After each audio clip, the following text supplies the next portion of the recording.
Assalamualaikum warahmatullahi wabarakatuh. Saya Anissa Mutmainah dengan NIM 205211385 dari Program Studi Manajemen Bisnis Syariah kelas 2C akan memaparkan hasil analisa saya mengenai makna uang dalam komunitas terhadap perbedaan antara wedangan doyok dengan namu kopi. Yang pertama, kita ketahui letak dari wedangan doyok dan namu kopi. Wedangan doyok terletak di alun-alun Kidul Surakarta, sedangkan namu kopi terletak di Jalan Kantir Kalibongso, nomor 19 Grogol, Sukoharjo. Selanjutnya, mari kita lihat perbedaan di antara keduanya. Perbedaan di antara keduanya dapat kita lihat dari yang pertama, konsumen atau pembeli.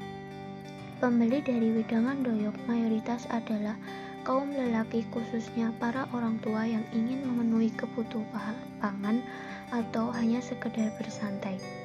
Sedangkan namu kopi mayoritas adalah kaum muda dengan tujuan mereka khususnya untuk merasakan sensasi menu baru dan berburu konten mengikuti tren coffee shop yang ada saat ini.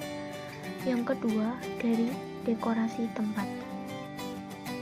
Wedangan doyok mempunyai ciri khas seperti wedangan lainnya, yaitu dengan menggunakan gerobak yang dapat didorong dan menyediakan tikar atau dalam bahasa Jawa biasanya disebut dengan kloso untuk pembeli yang akan makan di tempat. Sedangkan namu kopi memiliki desain yang dibilang kaum muda saat ini, yaitu estetik yang dapat dijadikan kebutuhan untuk berpose atau mengambil gambar. Tempat duduknya juga tak kalah menarik. Yang ketiga, dari sisi penjual.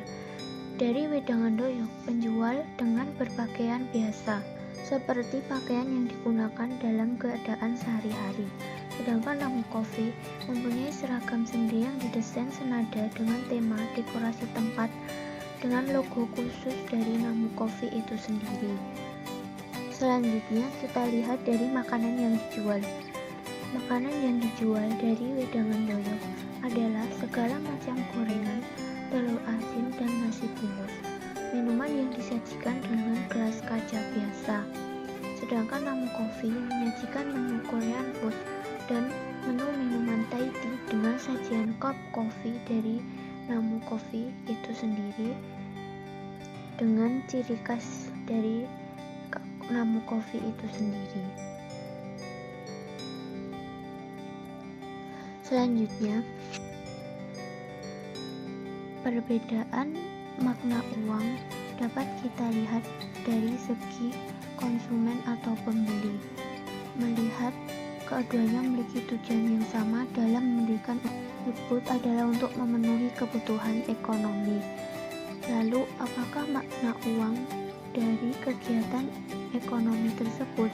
Yang pertama, sebagai alat pertukaran atau transaksi jual beli. Yang kedua,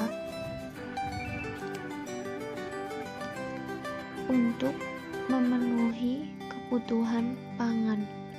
Yang ketiga, untuk memenuhi kebutuhan sosial.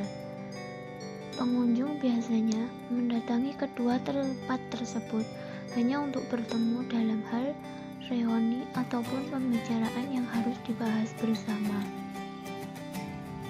Yang keempat, sebagai kebutuhan psikologi. Kebutuhan psikologi adalah segala sesuatu yang dapat memberikan perasaan bahagia dan sejahtera dalam hidup. Pengunjung rela menghabiskan uangnya hanya untuk berburu konten untuk snap WA, IG maupun konten TikTok untuk mengikuti tren saat ini. Demikian hasil analisa yang saya sampaikan. Semoga bermanfaat. Kurang lebihnya mohon maaf. Wassalamualaikum warahmatullahi wabarakatuh.